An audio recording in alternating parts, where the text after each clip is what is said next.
Originally, I was planning to start filming as soon as Sir Kamisato and Lady Ayaka arrived in Fontaine, but I'm afraid I've run into a bit of a problem.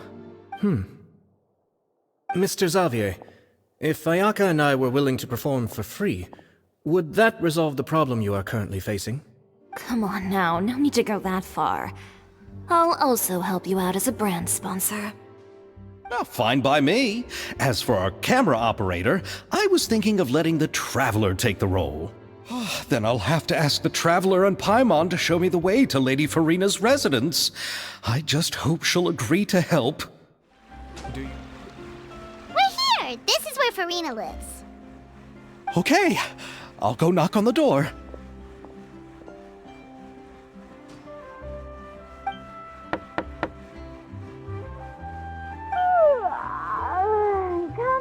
Coming. Ugh, seriously, who's knocking before afternoon tea?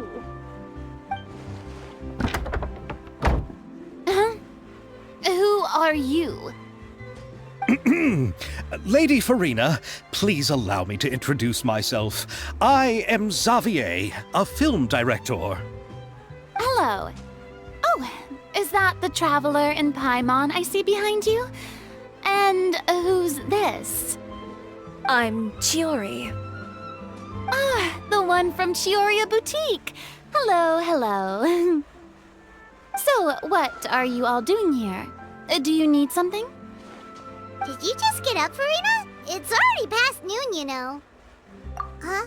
Paimon means the weather is so nice in the afternoon and the sun is so warm. Just like how you make us feel. Sleeping in late is a really smart idea.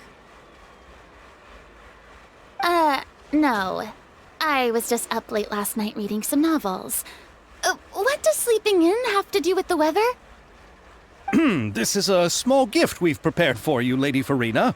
We hope you like it. No need to be so formal. I'm just a regular person like everyone else now. Oh, is this Fontinalia mousse? It's one of my favorites! That's great! So, actually, there's something we need your help with. Given your renowned passion and understanding of drama, I would like to ask that you serve as the director of our film crew. Oh, but didn't you just say that you're a director? Yes, but for this particular project, I'm mainly working as a producer. Besides, I'm sure that your understanding of the performing arts far surpasses my own, Lady Furina. Are the Traveler and Paimon also part of the film crew?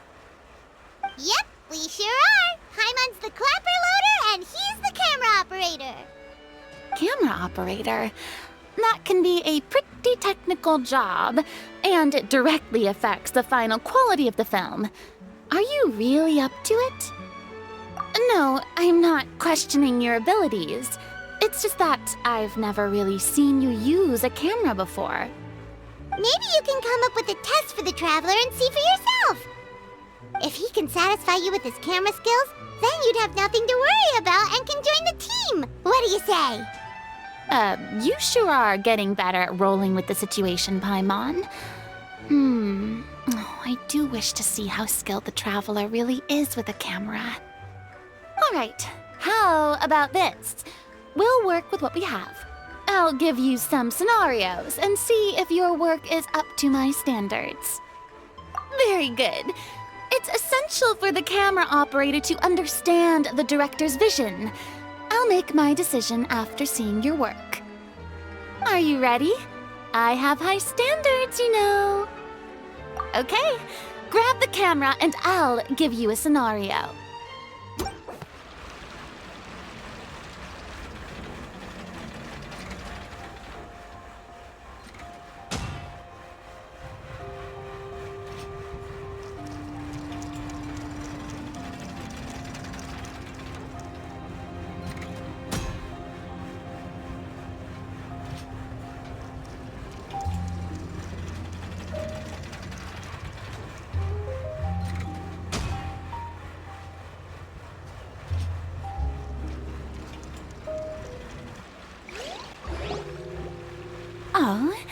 It appears that you have more skill than I thought.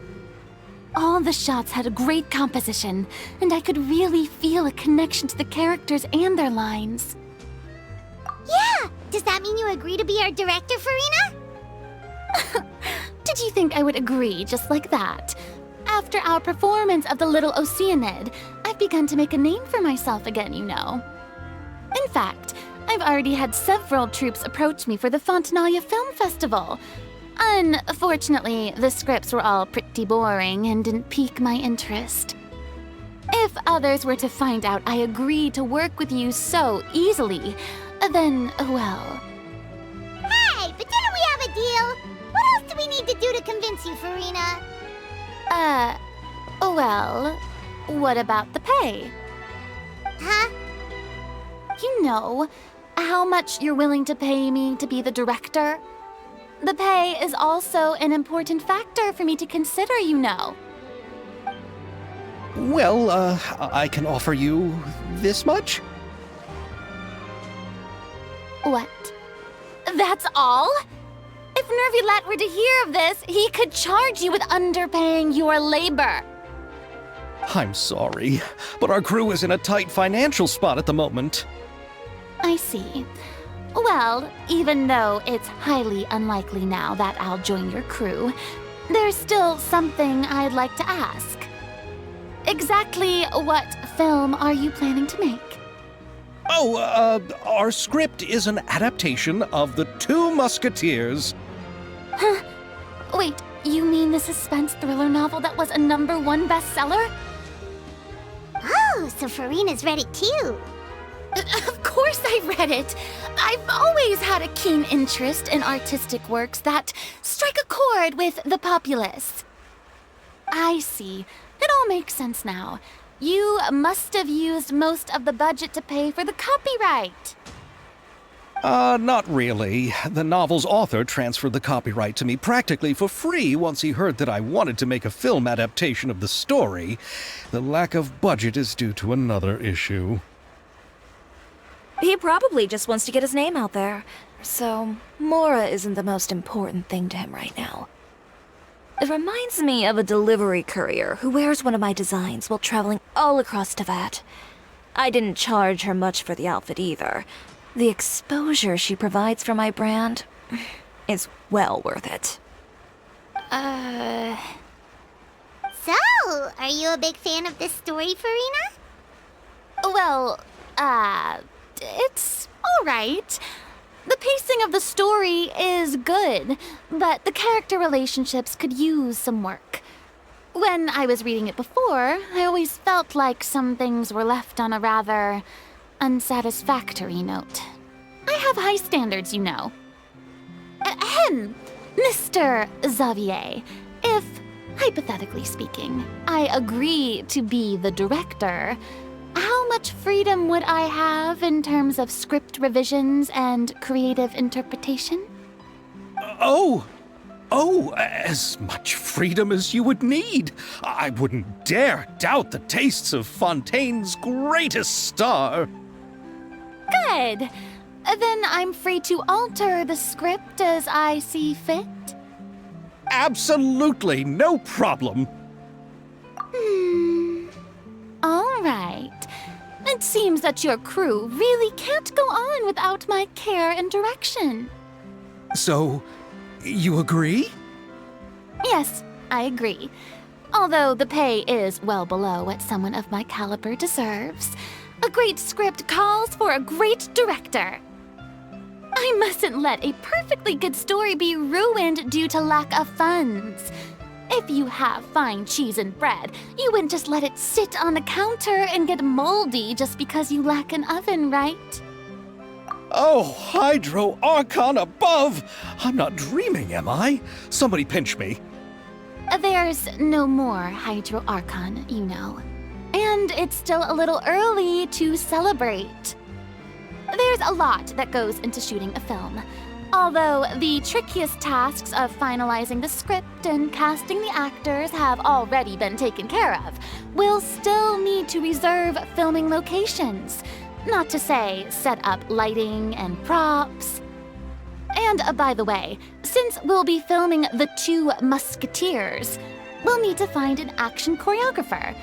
Ideally, a professional who has actual experience with muskets.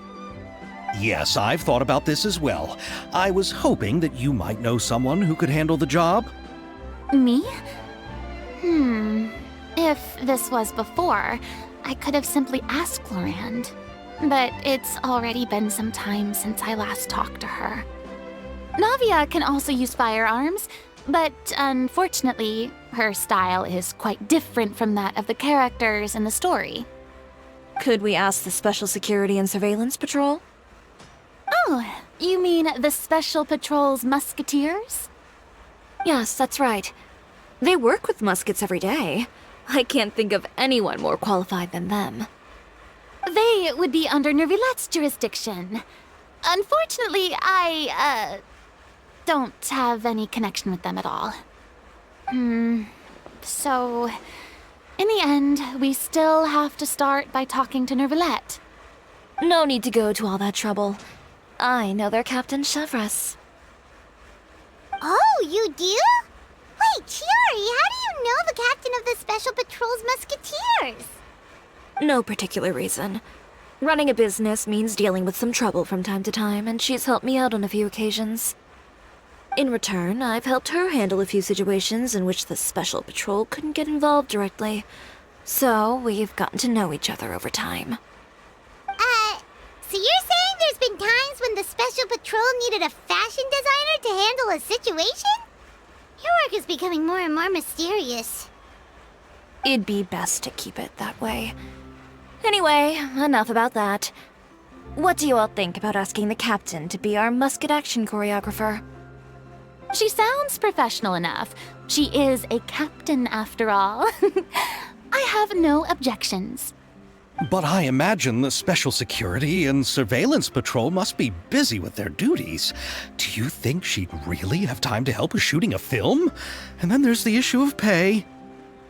Well, it just so happens that she's also not the kind of person that's just after Mora. As for whether she has time, I'll have to go and ask her first. Then I'll leave that to you.